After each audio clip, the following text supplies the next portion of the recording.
monde, je suis Marc-André Etier. J'ai le plaisir de vous accueillir à, à ce webinaire qui fait partie d'une série de webinaires du CRIFPE. Quelques fois par année, une dizaine de fois par année, une quinzaine de fois par année, nous avons des rencontres comme ça avec des spécialistes d'une question importante. Et aujourd'hui, c'est M. Maxwell, mais avant de le présenter, je voulais vous dire, ceux qui sont là, que cette conférence dure au total 1 heure. Il y a une partie pour les questions. Les questions se feront par le Q&R. Vous me les adresserez et je les redirigerai ensuite à M. Maxwell. C'est enregistré, il faut le savoir. Donc, maintenant, je vais avec l'essentiel du propos. Nous accueillons M. Bruce Maxwell, qui est professeur à l'Université de Montréal, qui est spécialiste du droit de l'éducation, des questions d'histoire des idées aussi, mais surtout l'éthique professionnelle aujourd'hui. En tout cas, c'est des questions qui vont nous intéresser et nous aurons l'occasion donc de lui poser des questions après son allocution. Je vous remercie, M. Maxwell, d'être présent et puis je vous laisse la parole maintenant. Et merci Marc-André. Donc, voici quelques actualités probablement familières à tous et à toutes qui soulèvent la question d'impartialité des enseignants et des écoles vis-à-vis des thèmes politiques qu'on peut caractériser de sensibles. Donc, vous avez entendu parler peut-être de Xavier Watso, qui est très actif sur TikTok, qui montre des images parfois de sa salle de classe qui présente des affiches affichant ses perspectives politiques. Vous avez sûrement aussi entendu parler de cette controverse autour de l'éditorial ou la chronique, pardon, de Jean-François Lisée sur le propos d'un enseignant des CIR dénonçant la majorité des Québécois comme étant des racistes sur la base d'une interprétation plutôt douteuse d'un sondage et finalement qui peut oublier juste avant la pandémie le fait que les écoles, le reportage ou l'article que vous voyez, duquel vous voyez un extrait vient des États-Unis, mais vous souviendrez aussi que les écoles québécoises donnaient parfois, certaines écoles autorisaient les élèves à manquer l'école les vendredis après-midi pour participer aux manifestations pour le climat. Donc, en définitive, la question de l'impartialité en enseignement ne fait pas objet de consensus chez les enseignants. Donc, il y a le point de vue anti-impartialité qu'on voit chez les enseignants. Plusieurs jeunes choisissent l'enseignement comme carrière car ils y voient une possibilité de faire la promotion de bonnes valeurs, typiquement les leurs, auprès de la population générale. Ce rôle de promoteur de valeurs est une source de signification pour beaucoup d'enseignants de tous les âges. Ces enseignants, comme Xavier Watso, se livrent à la promotion de certaines croyances sans nécessairement questionner la légitimité de ces gestes. Il y a aussi le point de vue pro-impartialité qui est peut-être plus courant en enseignement. D'autres enseignants sont plutôt paralysés par la peur d'endoctriner leurs élèves. Ces enseignants ont tendance à s'abstenir de partager leur point de vue avec leurs élèves et font de leur mieux pour adopter un discours le plus équilibré possible, lorsqu'ils abordent des thèmes sensibles. Et selon eux, le rôle de l'enseignant est d'apprendre aux jeunes de, entre guillemets, penser par eux-mêmes et introduire le point de vue de l'enseignant dans ce processus. Ça ne peut faire que brouiller les cartes. Finalement, certaines vont soulever le rôle de socialisation de l'école.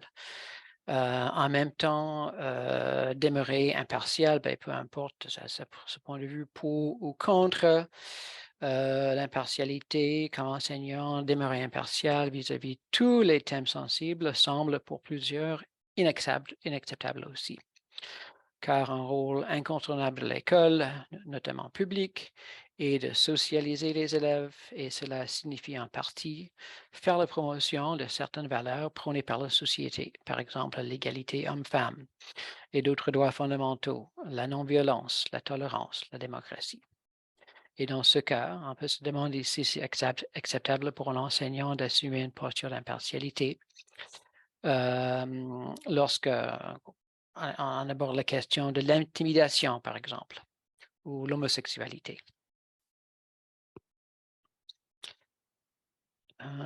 Pourtant, il existe un cadre réglementaire et juridique sur l'impartialité enseignante qui est le reflet des attentes de la société et la profession enseignante à cet égard. Il existe aussi un corpus de recherche qui peut aider les enseignants et d'autres parties prenantes à mieux comprendre la complexité de l'impartialité enseignante et sa mise en œuvre en classe et dans les écoles. Donc, le but de cet atelier est double. D'abord, je voudrais présenter des éléments saillants tirés des recherches scientifiques sur l'impartialité qui nous aident à mieux cerner le sens du devoir d'impartialité en enseignement et sa complexité. Je veux aussi présenter brièvement le cadre réglementaire et juridique de l'impartialité enseignante, notamment dans le contexte canadien et québécois.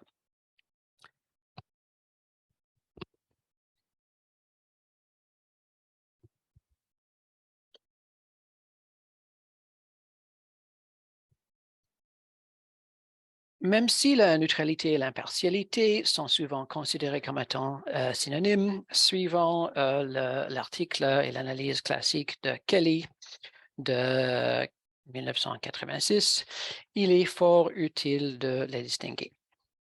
Selon lui, la neutralité fait référence à la prise de position de l'enseignant devant ses élèves. Ça signifie s'abstenir à divulguer son point de vue. Et dans ce sens, la neutralité s'oppose à l'engagement ou la prise de position vis-à-vis d'une question controversée ou un thème sensible abordé en classe. L'impartialité, par contre, fait référence à l'approche pédagogique adaptée par l'enseignant. Cela signifie le traitement équilibré ou non biaisé du thème à l'étude. Et l'impartialité, en ce sens, s'oppose à la partialité ou le traitement biaisé ou l'idée de promouvoir un point de vue, souvent le point de vue que l'enseignant juge comme étant correct auprès de ses élèves. La neutralité et l'impartialité enseignante soulèvent, en fait, les raisons pourquoi, entre autres, c'est important, c'est nécessaire de faire cette distinction parce que ces deux notions, neutralité et impartialité, soulèvent des questions d'ordre éthique qui sont complètement différentes. Voici quelques questions principales soulevées par la neutralité. Et là, on est ici en ce qui concerne la neutralité. On a à faire avec le rapport. Ce qui est en jeu, c'est le rapport aux élèves.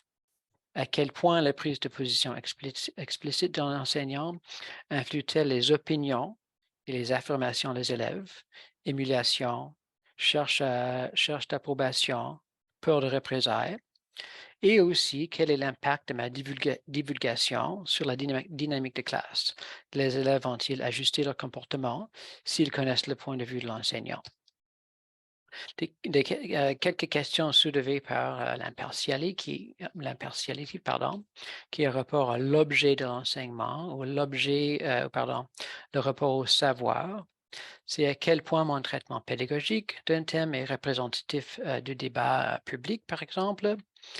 Et si j'ai une obligation de faire preuve d'impartialité lorsque j'aborde ce sujet en particulier, ou est-ce que j'ai l'obligation de promouvoir un point de vue particulier? J'ai en tête, encore une fois, le cas de figure d'un thème sensible qui est lié aux droits fondamentaux, desquels l'école publique a le mandat de promouvoir.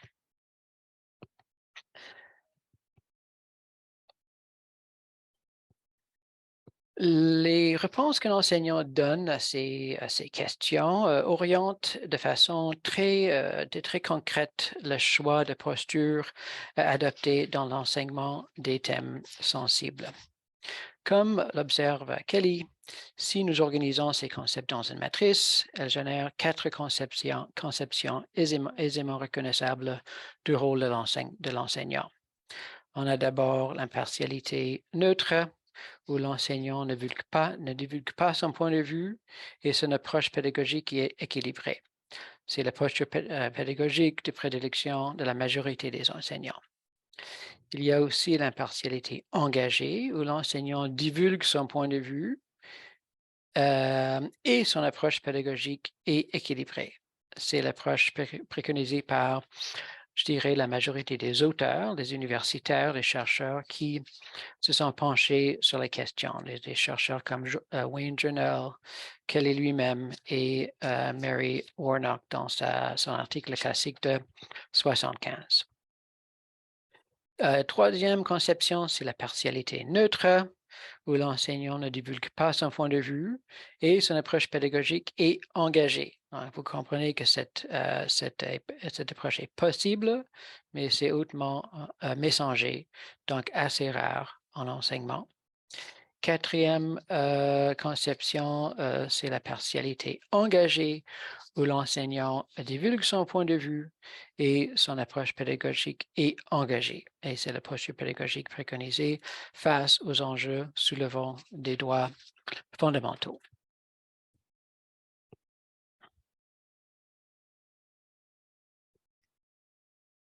Normalement, les enseignants sont tenus au devoir d'impartialité et de neutralité seulement face aux thèmes sensibles aux questions publiques controversées.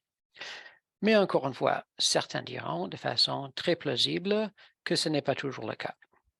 Selon eux, les enseignants ont plutôt un devoir de partialité et d'engagement face à certains thèmes qui sont parfois considérés comme étant des thèmes sensibles, mais qui ne devraient pas être traités comme des thèmes sensibles par les enseignants, ou du moins ne devraient pas faire l'objet d'un traitement partiel, impartial et neutre.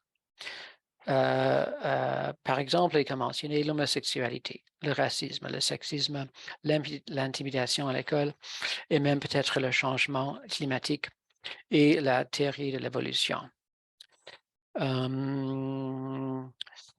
Car la promotion des valeurs libérales et démocratiques, égalité hommes-femmes et d'autres droits fondamentaux et la transmission des savoirs issus des recherches scientifiques au cœur du mandat de l'école publique.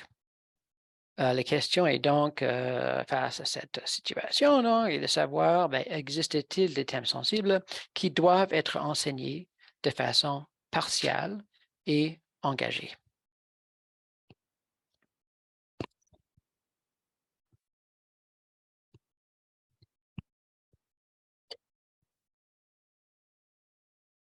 Dans les écrits académiques en anglais, les débats sur cette dernière question tournent autour de l'enjeu de la définition même d'une question ou un thème controversé. Des références incontournables sont Dearden, son article de Dearden de 81, Gardner de 84, le livre de Apple de 2004, un essai classique de Michael Hand de 2008 et plus récemment un article par Lauren Bialystock de 2014. Dans ce débat, plusieurs critères ont été mis de l'avant pour distinguer des questions ou des thèmes qui devraient être enseignés de façon directive ou non directive, pour employer les termes de Michael Hand, ou engagés ou le contraire, selon l'expression de Kelly. Malheureusement, je ne dispose pas de suffisamment de temps pour élaborer sur les forces et les faiblesses de chacun de ces critères, mais les voici de façon sommaire. Donc, il y a d'abord le critère épistémique, introduit premièrement par Dearden dans son article de 81. L'idée ici que l'enseignant a le droit d'enseigner un thème de façon engagée s'il y a accord sur les experts sur les questions. Exemple, changement climatique chez les scientifiques. Critère behavioral, mis de l'avant d'abord par Gardner dans son article de 84.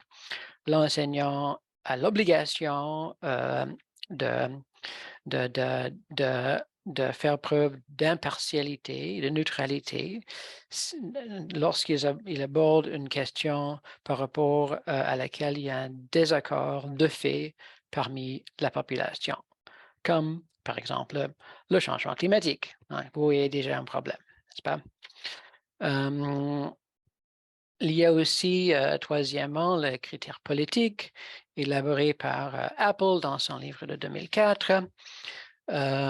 Déjà mentionné, l'idée ici, c'est que si il y a une position par rapport à laquelle, qui est, pardon, conforme avec les droits et les libertés fondamentaux, donc l'enseignant a l'obligation de traiter, d'abandonner la posture d'impartialité et de traiter ces questions d'un point de vue engagé. Exemple, les droits des homosexuels ou des personnes trans.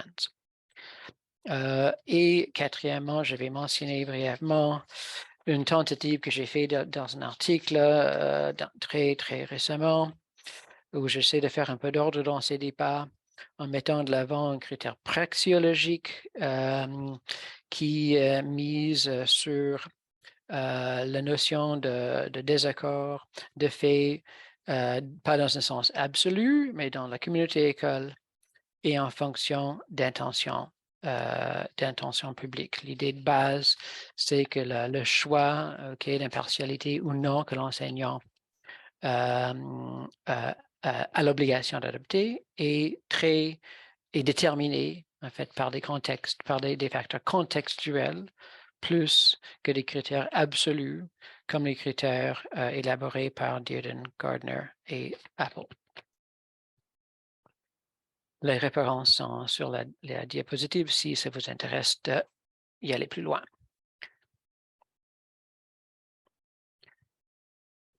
Certes, il existe à l'heure actuelle une norme en enseignement dans le sens d'une règle non officielle ou implicite selon laquelle les enseignants sont tenus d'un devoir d'impartialité. Pour la plupart des enseignants, comme déjà mentionné, cela signifie de façon générale impartialité neutre ou donc ils ont l'obligation d'adopter une approche pédagogique équilibrée et de ne pas divulguer leur point de vue personnel. Les recherches sur la perspective enseignante relative à l'impartialité révèlent que selon les enseignants, cette posture est justifiée par trois considérations principales.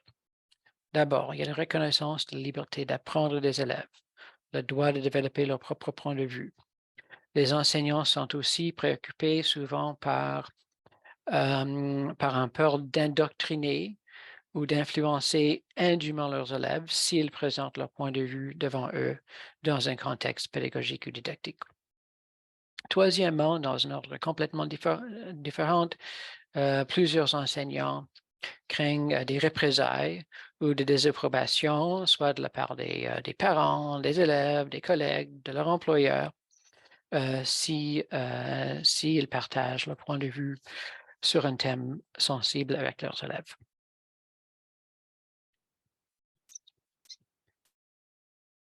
Néanmoins, chez les chercheurs et les enseignants, il y a des débats assez animés sur la question de savoir quelle est la posture d'impartialité adoptée lorsqu'on aborde des thèmes sensibles en classe. Est-il acceptable de divulguer mon point de vue? Faut-il toujours rester équilibré dans son approche pédagogique?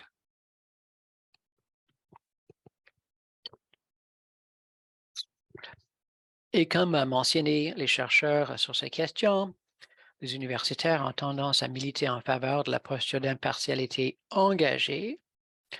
Selon eux, un enseignant qui est à la fois capable d'affirmer son point de vue, mais rester juste, impartial et équilibré dans son traitement du thème, fournit aux élèves un modèle rare de délibération démocratique et de responsabilité citoyenneté. C'est ça leur argument principal en faveur de l'impartialité engagée.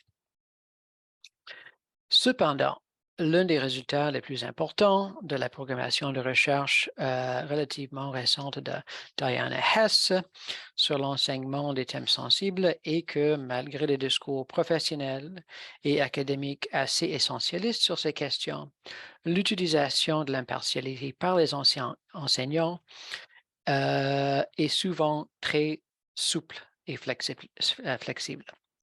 C'est-à-dire la posture d'impartialité exacte que l'enseignant adopte ne relève pas nécessairement de la philosophie de l'éducation individuelle de chaque enseignant, mais peut varier considérablement selon le contexte d'enseignement. Pardon. Donc, il y a dans les recherches de Hess, on identifie au moins 3 facteurs contextuels qui déterminent la posture d'impartialité ou non adoptée par l'enseignant. D'abord, il y a la question de la nature du thème abordé. Est-ce que j'ai le mandat, est-ce que l'enseignant a le mandat d'être impartial? Il y a aussi la délicatesse du thème. Est-ce que le thème risque de faire l'objet de plaintes, comme l'utilisation du mot haine, la loi 21, la pollution industrielle, dans certains contextes, ou ça peut être un enjeu sensible comme en Abitibi actuellement, par exemple. Troisième facteur, c'est la dynamique de classe. Parfois, les enseignants se sentent obligés de départir du rôle d'impartialité ou de neutralité pour défendre un élève, par exemple, qui est visé par le groupe classe parce qu'il adopte un point de vue minoritaire. Donc, pour éviter et prévenir l'ostracisation d'un élève, donc c'est bien documenté, encore une fois, dans les recherches de Hess et McAvoy, que parfois les gens enseignantes vont prendre le même côté du débat de l'enseignant qui adopte un point de vue minoritaire dans le but de le défendre en quelque sorte. Je vais passer maintenant aux aspects réglementaires.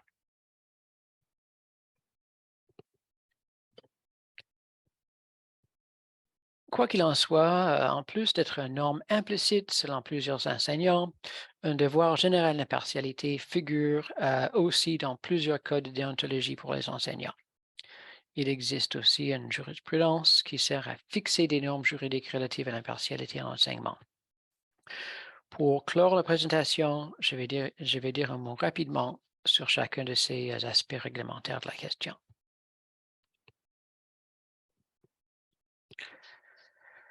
Le devoir d'impartialité constitue une attente explicite dans 3 des 13 codes de déontologie enseignante en vigueur dans les provinces et les territoires canadiens. En Nouvelle-Écosse, Nunavut et les territoires du Nord-Ouest. Dans ces 3 cas, ce devoir apparaît dans la section « Devoir envers les enseignants ». On peut lire, par exemple, dans le Code d'éthique du syndicat des enseignants de la Nouvelle-Écosse, le membre s'efforce d'être aussi objectif que possible lorsqu'il aborde des questions controversées, découlant de la matière du programme scolaire, que ce soit scientifique, politique ou raciale. Il s'agit d'une traduction libre, mais je vous assure que la formulation est aussi verbeuse dans la version originale. Au Québec, la PFEQ exige explicitement un devoir d'impartialité et de neutralité des enseignants du programme DCR. Dans sa présentation du devoir d'impartialité et de neutralité, le PFEQ offre même une justification partielle pour cette obligation en faisant référence au droit d'apprendre et à l'évitement des influences indues déjà évoquées.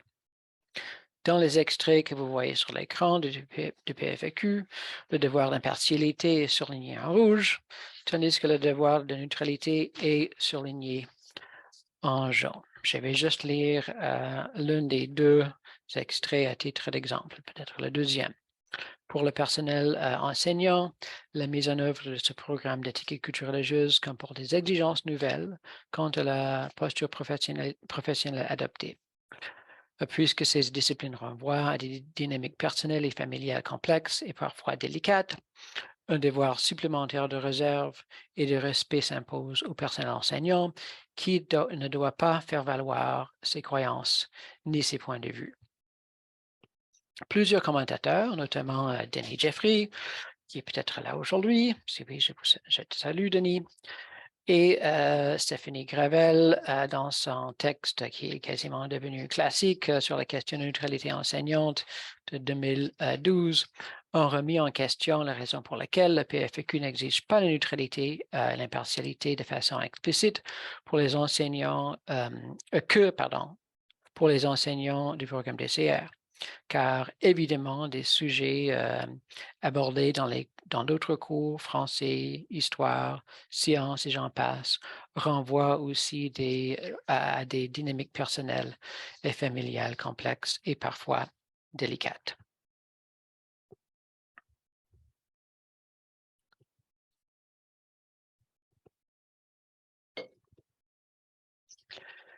Souvent, la question d'impartialité enseignante se pose dans les cours juridiques dans lesquels le droit à la liberté d'expression des enseignants en classe est en jeu.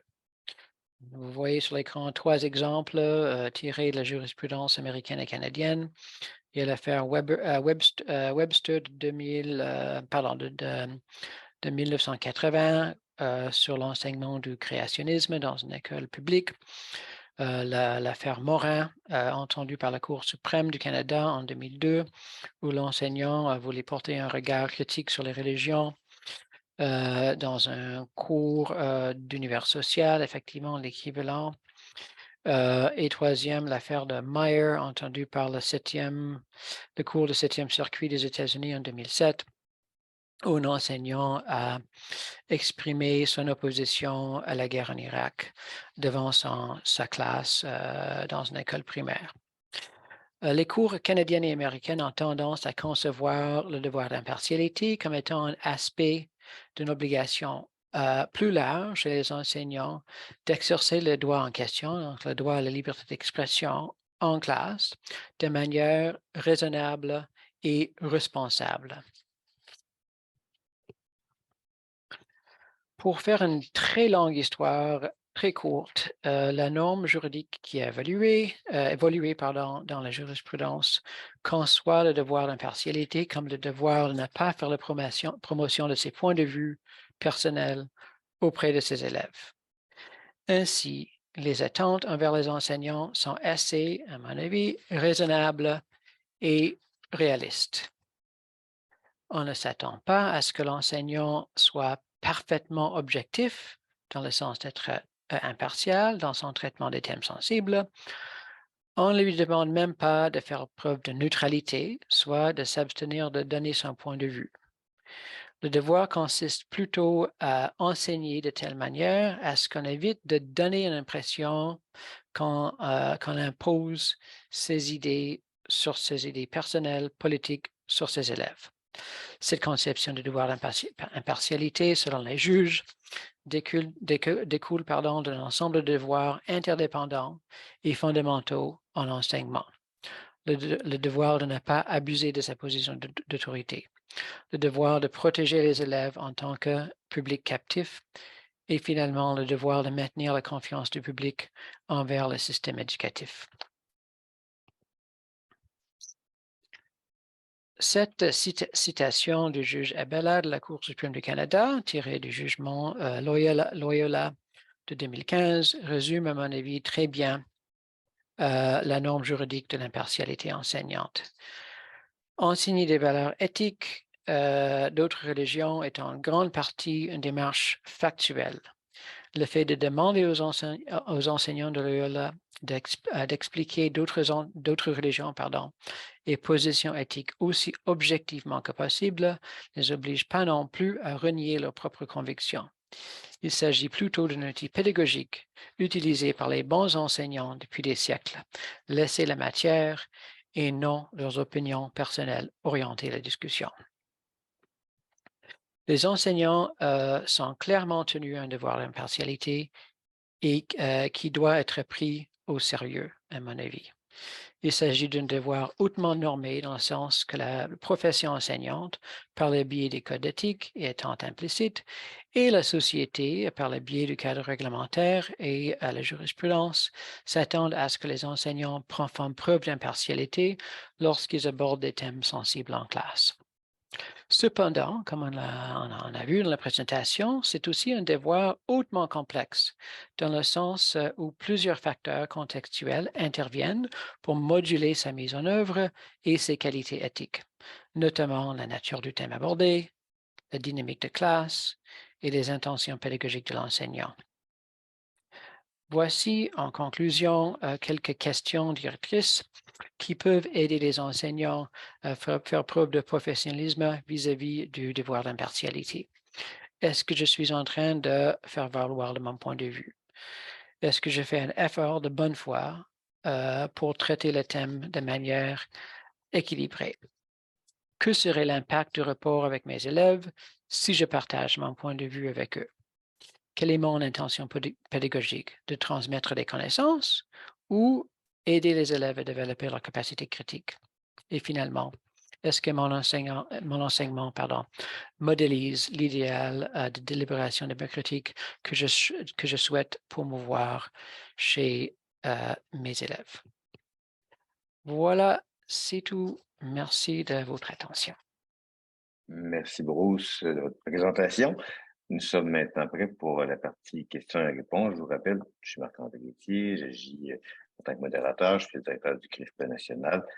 On reçoit aujourd'hui Bruce et il répond à vos questions à partir du Q&R, donc questions et réponses. Je les vois quand elles arrivent, je les résume et il a le temps de répondre ensuite. Ça permet donc à plus de gens de poser leurs questions, d'avoir aussi l'occasion d'écrire comme il faut, déployer ses idées correctement.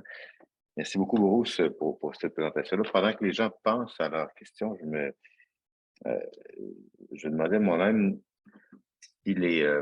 bon, vous avez bien expliqué tantôt que c'est un peu étrange que... Bon, je ne sais pas ce que vous avez dit, mais il y a en tout cas une différence qui est perçue entre ce que doivent faire les profs de CR et je suppose de CCQ et ceux des autres disciplines.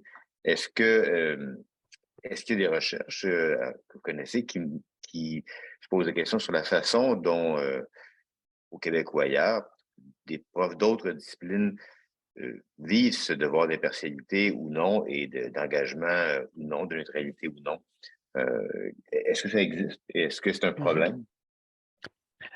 Est-ce qu'il y a des recherches sur la question? C'était ça Oui, est-ce Oui, qu'il y a des recherches sur la mais question? toute la programmation de recherche de Diana Hess ouais, ça a commencé au début des années 2000, porte, l'SCA n'existe pas, ça n'existe qu'au Québec, n'est-ce pas?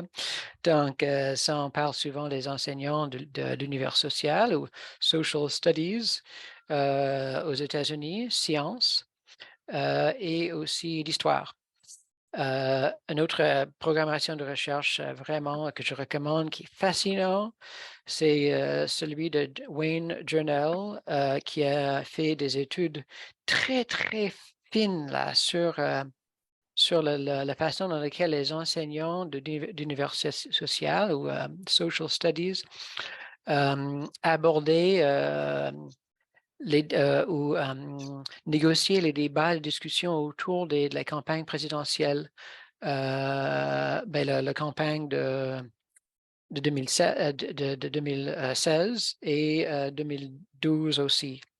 Donc, il y a toute la revue là où on peut trouver la majorité, je dirais, des publications de ce genre. C'est dans la revue Theory and Research in Social Education, dont Wayne Journal lui-même est le rédacteur en chef. Et de façon régulière, des articles apparaissent pas nécessairement portant exclusivement sur les questions de partialité, mais si on fouille un peu dans les articles portant sur le traitement des questions controversées, il y a souvent l'enjeu d'impartialité, la perspective des enseignants sur ça qui est abordé aussi, étudié. OK, merci. Entre-temps, quelqu'un d'autre a posé des questions et la première que je vois concerne le collégial. On se demande si si les éléments dont vous avez parlé concernent aussi le palier, le niveau, l'ordre collégial. Mhm, mhm. OK. Mais ça dépend, je dirais, quel aspect de la présentation dont je parle. Donc, je dirais que si on considère exclusivement l'aspect juridique. OK? Je dirais que la réponse à la question est non. D'accord? Pourquoi? Parce que les cours, les tribunaux canadiens, américains ont tendance à reconnaître la liberté académique des enseignants du niveau collégial et universitaire, tandis qu'ils ont tendance à ne pas reconnaître la liberté académique des enseignants du primaire et du secondaire. Donc, on parle de deux, du moins sur le plan juridique, on parle de deux univers complètement différents. Or, si on parle des obligations, ben, surtout au niveau collégial, plus qu'au niveau universitaire, et quand je dis collégial, j'ai le cas de figure en tête du système des cégeps au Québec. On est un peu entre deux mondes, entre le monde de l'école secondaire et le monde universitaire. Et je dirais que certaines obligations auxquelles les enseignants du primaire, du système public, le niveau obligatoire d'enseignement sont tenus, qui, on pourrait dire, sont applicables aussi au niveau collégial. Par exemple, une obligation de ne pas abuser de sa position d'autorité, de comprendre que d'une certaine façon, les élèves ou les étudiants constituent un public captif et surtout, et ça, ce n'est pas une dimension que je n'ai pas mentionnée, mais une obligation de maintenir un environnement accueillant pour tous les élèves. Donc, une sorte de sensibilité aux élèves et de s'assurer à ce que son traitement d'un thème demeure de telle façon à ce que tous les élèves se sentent accueillis dans la classe, au collège. J'espère avoir répondu à la question. Je pense que oui. En tout cas, il n'y a pas eu de questions supplémentaires qui est arrivée par rapport à cette question, mais d'autres sont arrivées. L'une d'elles, je voulais lire. En l'absence de code de déontologie ou d'éthique, le PFEQ représente-t-il la seule limite juridique à la posture enseignante au Québec? Non, non, parce qu'il y a le standard ou la norme juridique que j'ai mentionnée vers la fin de la présentation est applicable aux enseignants aussi, surtout aux enseignants. En fait, je vais juste faire attention. Je dirais principalement des enseignants du public, mais probablement aussi aux enseignants du privé, qui travaillent dans des écoles privées subventionnées par l'État. OK? C'est ça. Donc, mais vous avez, il y a aussi, je dirais, une attente. Il y a une attente plus ou moins formelle, OK, chez les enseignants, qu'un enseignant devrait faire preuve d'impartialité dans son enseignement des questions, des thèmes sensibles, mais encore une fois, c'est une question en soi qui divise les enseignants. Cela étant dit, encore une fois, une base assez solide, un repère assez solide, c'est la norme juridique, qui, comme je l'ai décrit, est plus et moins exigeant. La norme est moins exigeante que la position dominante de l'enseignement, qui est encore une fois l'impartialité neutre, mais qui implique un devoir de faire attention, en quelque sorte, de ne pas donner l'impression qu'on abuse de sa position d'autorité pour faire la promotion de ses propres idées. Et là, il va sans dire qu'il y a bien des enseignants qui ne respectent pas, je ne suis pas du tout en train de juger là, c'est un fait, c'est un constat. Il y a bien des enseignants qui ne seraient pas d'accord avec cette obligation, cette norme juridique, et qui se permettent assez librement, comme Xavier Watso, comme mentionné au début de la présentation, de faire la promotion ouvertement de leur point de vue personnel devant les élèves et en classe. Et on a vu, j'ai travaillé dans mes cours souvent avec des dirigeants scolaires, et pendant la pandémie, pendant l'affaire des truckers à Ottawa, c'est devenu une question assez divisive chez les enseignants au sein des écoles. Il y en avait qui croyaient que l'enseignant a le droit de faire la promotion de ses points de vue anti-vax, par exemple. Il y a d'autres qui croyaient fermement que c'est tout à fait inacceptable. Donc, encore une fois, il s'agit d'une question qui divise les enseignants, mais à mon avis, les enseignants veut pas, sont tenus par cette norme juridique qui se trouve dans la jurisprudence sur la question. Il y avait justement une question par rapport à la jurisprudence qui était posée. Est-ce qu'il y a eu des cas de condamnation d'enseignants au Québec? Parce que de Loyola tantôt, mais c'est une école qui refusait de Mhm, donner le cours, donc ce n'était pas les enseignants même. Est-ce qu'il y a des cas au Québec, au Canada peut-être d'ailleurs, mais au Québec en tout cas? mhm. Mais, au Canada, certainement, il y a deux.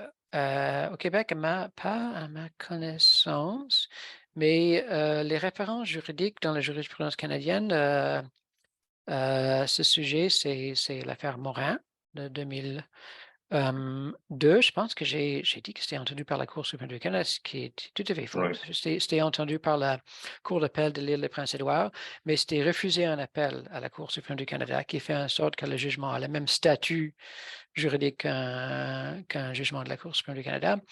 Et aussi, là, pour ceux qui ont des cheveux gris comme moi et Marc-André, se souviendront de l'affaire Kingstra des années Oui, 80, des années 80. sur l'Holocauste.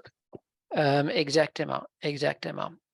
Et, euh, et c'est ça, mais je ne sais pas, je pense pas que j'ai le temps d'élaborer sur chacun de ces causes, mais peut-être un mot rapidement sur l'affaire Morin. C'était un enseignant qui, comme je l'ai mentionné en passant dans la présentation, qui a travaillé dans une petite communauté rurale sur l'île de Prince-Édouard, dans laquelle une forme de chrétianisme assez évangéliste était dominante. Il voyait que les élèves étaient dominés le point de vue politique de ces élèves était influencé par leur croyance religieuse, ce qui est tout à fait naturel, n'est-ce pas? Mais lui, il voulait poser un défi là, à leurs croyances politiques et religieuses, leur faire mener à questionner le rapport entre leurs croyances religieuses et croyances politiques en proposant un SAE, mettons. Um, son employeur a reçu des plaintes là, par les parents. Bon, de fil en aiguille, l'affaire a monté jusqu'à la Cour d'appel de Prince-Édouard, qui a fini par donner raison à Morin. Il a réclamé le droit à sa liberté d'expression en classe, qui était reconnu par la Cour. Mais probablement le facteur le plus important dans cette affaire était le fait que dans le PFQ de l'île de Prince-Édouard, faire la promotion de la pensée critique des élèves figure, n'est-ce pas? Donc, la Cour est venue à la conclusion que Morin, dans ce contexte réglementaire, avait un mandat de poser ce défi aux croyances euh, religieuses, ou au moins de mener ses élèves à questionner leurs croyances religieuses et le rapport entre les croyances religieuses et politiques. Dans l'affaire, en ce qui concerne Kijkstra, comme vous le savez, là, sûrement, pour ceux qui connaissent la cause, la Cour, heureusement, là, n'a pas donné raison à Kijkstra, mais la Cour a quand même reconnu qu'il avait le droit d'exprimer ses idées antisémites en classe, et que son employeur, en l'empêchant d'exprimer ses idées antisémites en classe, avait bafoué son droit à la liberté d'expression. Mais selon le jugement, le fait d'enfreindre son droit à la libre expression dans le cas qui nous concerne était justifié dans une société libre et démocratique, selon la Constitution canadienne. Oui, merci. Une autre question qui a été posée, qui va dans un champ un peu différent, mais il y a d'autres qui vont un peu dans ce qu'on t'a demandé. Peut-être que je pourrais y revenir, mais celle-ci était différente à propos du fait que les profs, en dehors de la classe, aussi peuvent servir d'influenceurs avec TikTok ou bien d'autres moyens de communication, de réseaux sociaux. Est-ce que est-ce qu'on peut considérer que ces prises de position-là dans la vie non scolaire, disons, joue contre. Comment peut-on prendre en compte ces questions-là et quel lien y a-t-il avec l'idée de la partialité? OK, là, si j'ai bien compris la question, là, ici, on parle de, de cas de figure de l'enseignant qui exprime ses points de vue personnels dans sa privée, à l'extérieur du cadre de travail, c'est ça? Exactement. Là, OK, là, c'est toute une autre question. C'est toute une autre question. Hum, euh, qui n'a, je dirais, rien à voir avec l'impartialité enseignante, au moins dans le sens où je les discute pour la fin de cette présentation. OK, c'est toute une autre paire de manches. Ben, de façon générale, très rapidement, non. L'enseignant n'a pas de devoir d'impartialité en tant que tel. Dans sa vie privée, les facteurs qui entrent en jeu rapidement sur ces genres d'affaires, c'est notamment la question de confiance publique, comme dans l'affaire Ross. Là, c'était entendu par la Cour suprême du Canada en 93 ou 16, si je ne m'abuse. Bref, il s'agissait d'un enseignant qui exprimait ses idées antisémites en public, jamais en classe. C'est un enseignant de mathématiques. Il n'a jamais mentionné ses idées personnelles à l'école devant ses élèves, seulement en public. Il était très actif en public, mais quand même, c'était pas un congédiement, mais bref, il était muté à un poste administratif, je pense, au début. Bref, les détails de la cause ne concernent pas nécessairement, mais la Cour a donné raison à l'employeur d'imposer des sanctions, évoquant principalement le devoir de l'école publique de créer, de maintenir un environnement scolaire accueillant pour tous les élèves. OK? Et ils ont venu à la conclusion que le fait même d'avoir un enseignant comme employé à l'école qui travaille auprès des élèves était suffisant pour faire sentir certains élèves comme étant non bienvenus à l'école. Autre facteur qui joue dans ces types d'affaires liées au devoir des enseignants à l'extérieur du cadre de travail, c'est le rôle de moralité exemplaire des enseignants. Et en effet, il y a un nombre très, très important de causes juridiques touchant sur ce type de questions et une recension de cette jurisprudence confirmerait, enfin, il existe des recensions là, qui les enseignants sont en définitive tenus à un certain devoir un certain devoir d'agir à Moralité titre de exemplaire. modèle de moralité exemplaire, mais c'est très variable selon le contexte. C'est très ce devoir, les attentes, la nature de l'attente varie en fonction souvent du contexte relativement contraint dans lequel l'enseignant travaille. Oui, et je suppose que ça varie aussi dans le temps pour une même juridiction comme le Absolument, Québec. Oui. absolument, absolument. Il y avait une autre question aussi, un instant, je m'excuse. Euh, je vais la lire, puis il y en a d'autres que je reviendrai peut-être ensuite, mais celle-ci est plus récente. J'enseigne en cinquième secondaire un cours nommé Environnement et biosphère. Pendant les élections provinciales l'automne dernier, nous avons analysé les plateformes électorales des partis en lien avec les promesses faites en environnement. Sachant l'engouement du sujet climatique chez les jeunes, j'ai l'impression d'avoir influencé l'opinion publique des jeunes, puisqu'un des principaux partis a fait de l'environnement son cheval de bataille. Est-ce un cas d'une Mhm. activité pédagogique partiale? OK, donc c'était une activité où l'enseignant a demandé aux élèves d'étudier les aspects de la plateforme politique de chacun des partis dans le contexte des élections provinciales, j'imagine, là, sur le changement Mhm, climatique. Est-ce qu'en soi, c'est une activité impartiale? Mais je recule un peu, là, dans la formulation de la question, la collègue, l'enseignante a exprimé une réserve par rapport à la possibilité qu'il ait exercé une influence sur ses élèves, n'est-ce pas? Si j'ai bien compris. mhm. Là, c'est une préoccupation qu'on entend souvent, mais là, il faudrait comprendre que c'est pas une question d'influencer ou non les élèves, en fait. Au contraire, le rôle de l'enseignant, c'est d'influencer les élèves, n'est-ce pas? Si l'enseignant n'avait pas d'influence sur les élèves, pourquoi l'envoyer à l'école, n'est-ce pas? La question est plutôt de savoir, mais est-ce que le type d'influence exercée est légitime ou pas, n'est-ce pas?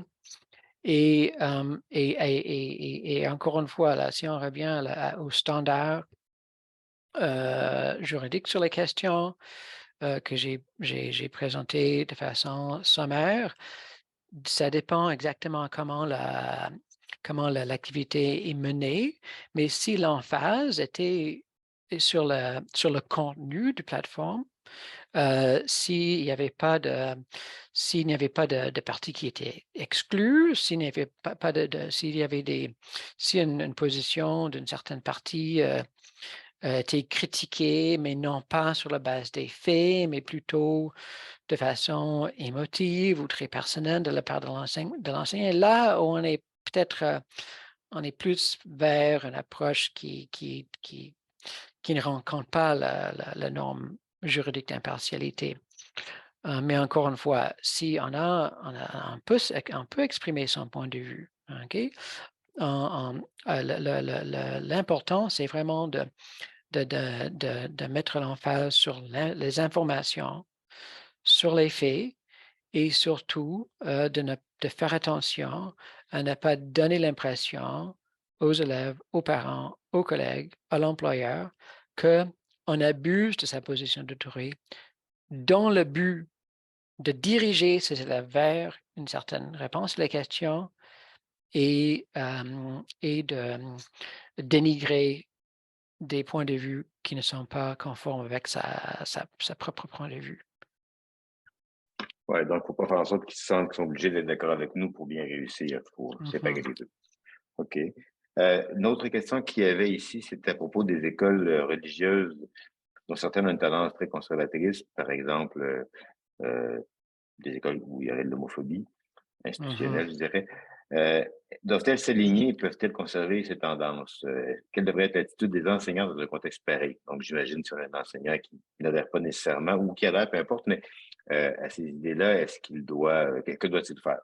Donc, Mhm, mhm. la question est autour des écoles, j'imagine, privées qui sont, Oui, oui, parce oui. que au public, ça se pourrait pas, mais surtout Mhm, privé. mhm. C'est ça. Hum, c'est une question, c'est ça, assez délicate, mais selon ma compréhension, OK, de la portée de la Charte québécoise des droits et des libertés, OK, qui est contrairement à la Charte canadienne, OK, qui s'applique exclusivement au rapport entre l'État et les citoyens. La Charte québécoise, comme l'équivalent en Ontario, the Ontario Human Rights, comment ça s'appelle encore? En tout cas, voilà, il y a un document, il y a une sorte de charte ontarienne qui est aussi applicable au rapport entre les citoyens. Et à mon avis, OK, une école privée, OK, qui, qui permet aux enseignants, OK, de ne pas faire preuve de respect de tous les citoyens, OK, sur la base de l'orientation sexuelle serait en violation avec la Charte québécoise, à mon avis. Voilà ma réponse à la question. OK, c'est clair. Euh, c'est bon. Merci beaucoup. Je ne sais pas si on a le temps pour une dernière question. Je pense que oui. Je vais finir avec une dernière. Je vais faire le tour rapidement pour voir s'il y en a qui sont plus différentes. Ben, il y en a une qui est qui est assez différente quand même. Dans quelle mesure ce que vous avez dit s'applique à d'autres pays que le Canada ou les États-Unis? Est-ce que il y avait Haïti qui était donné en exemple, est-ce que c'est le genre de réflexion qu'on peut étendre ou qui sont vraiment très liés au système juridique? Est-ce qu'on peut les étendre à tous Mhm, au plan mhm, des principes ou bien il y a d'autres questions qui interviennent? mhm. Mais bien entendu, la norme juridique en soi n'est applicable que aux enseignants canadiens et américains, mais en même temps, la norme juridique en question relève, on pourrait dire, en quelque sorte du sens commun. Hum, donc, en ce sens-là, je dirais que oui, pas dans un sens officiel, juridique, non, c'est pas applicable aux enseignants haïtiens, par exemple, qui travaillent en Haïti, pardon, mais tous les enseignants de tous les pays pourraient, à mon avis, apprendre de quoi, de ces réflexions des juges des tribunaux canadiens et américains sur la question de l'impartialité enseignante. Alors, je vais terminer avec une dernière question que j'ai reçue presque à l'instant, euh, qui ne va pas dans le sens commun nécessairement, mais il y a un lien avec ça. Enfin, j'en vois un.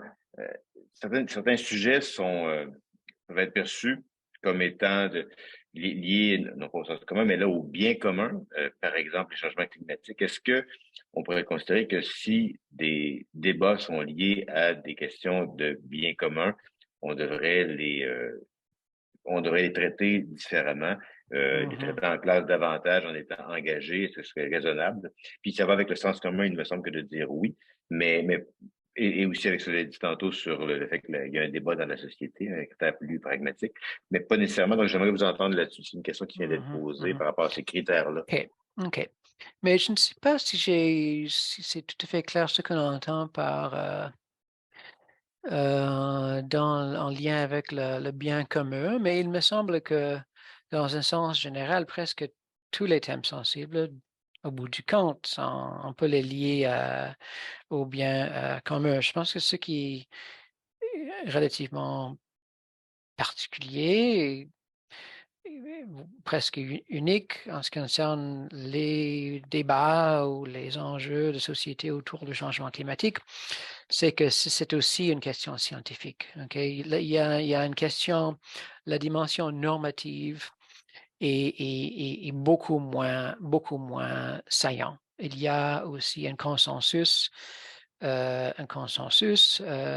chez les scientifiques, les experts dans le domaine sur les questions. Et là, dans l'article que j'ai mentionné là sur les critères de questions sensibles, j'examine un peu cette question particulièrement, la question du changement climatique en le prenant comme un cas de figure. Et il me semble que ce qui importe en ce qui concerne ce cas, ou une façon de le naviguer, c'est de se poser des questions comme enseignant, mais qu'est-ce que je fais maintenant? OK? Est-ce que je suis dans le rôle d'enseignant de sciences, par exemple? Et si je suis dans mon rôle de science, à mon avis, là, oui, OK? L'enseignant a une obligation très claire, OK, de montrer aux élèves, d'enseigner de façon engagée, OK, que les scientifiques s'entendent pour dire que le changement climatique est réel et voici pourquoi, n'est-ce pas? En même temps, on sait que dans certains milieux, pas dans tous les milieux scolaires, mais dans certains milieux, OK, les questions de changement climatique demeurent controversées. Et pour les enseignants qui se trouvent dans un tel milieu, s'ils pivotent de leur rôle d'enseignant de sciences maintenant vers un rôle d'enseignant qui a comme rôle qui a comme devoir de faire la promotion de la pensée critique, c'est là où on pourrait se dire comme enseignant, mais peut-être mes obligations sont différentes. Peut-être il serait dans l'intérêt éducatif de ces jeunes qui font part de cette communauté de faire un examen de la question avec une animation neutre et impartiale. Si seulement pour modéliser la délibération démocratique tolérante, ouverte, n'est-ce pas? Mais aussi pour faire en sorte que les enseignants les élèves qui se doutent du changement climatique peuvent se sentir comme s'ils ont le droit d'être là, d'exprimer leur point de vue, d'être entendus, n'est-ce pas? D'être pris au sérieux. Et là, du point de vue didactique, surtout pour l'enseignant comme objectif maintenant de faire la promotion du développement personnel, de la pensée critique des élèves, ça peut être un facteur essentiel à prendre en compte qui, à mon avis, est plutôt en faveur d'adopter une approche impartiale et neutre vis-à-vis de cette question qui fait l'objet, on le sait, d'un consensus scientifique. Merci, merci. Ça répond bien à la question. On pourrait continuer en parlant de la question du tipping aussi. Là. Vous avez parlé de S. et McAvoy tantôt, ça m'a fait penser à ça sur la saillance des questions, le fait que les questions soient plus ou moins saillantes. Mais on pourra continuer cette discussion-là de toute façon parce que je crois que vous serez au colloque du CRISPO, colloque annuel au mois de mai, pour parler notamment de ces questions-là. Donc, si les gens Tout veulent à y fait. aller, ils auront Tout à fait. l'occasion de vous entendre. Merci beaucoup, Bruce, pour la Merci, présentation. Avant Marc-André. de terminer, je voulais dire à tous ceux qui étaient là que il y a d'autres webinaires qui s'en viennent. Il y en a un sur le fait de se former par et à l'écriture, à la recherche qualitative par l'écriture, pardon, par l'écriture scientifique. Un sur ChatGPT, des chatbots et ces choses-là. Un sur l'analyse de discours. Un autre sur la pénurie d'enseignement. Donc, plusieurs très bons séminaires, webinaires s'en viennent encore. Donc, l'année n'est pas finie. On va continuer sur cette bonne lancée. Merci encore une fois, Bruce. Merci à tout le monde d'avoir participer à cette discussion-là et puis au plaisir de vous revoir pour un autre événement webinaire bientôt. Merci Ça me fait beaucoup. Au plaisir. revoir. Au revoir.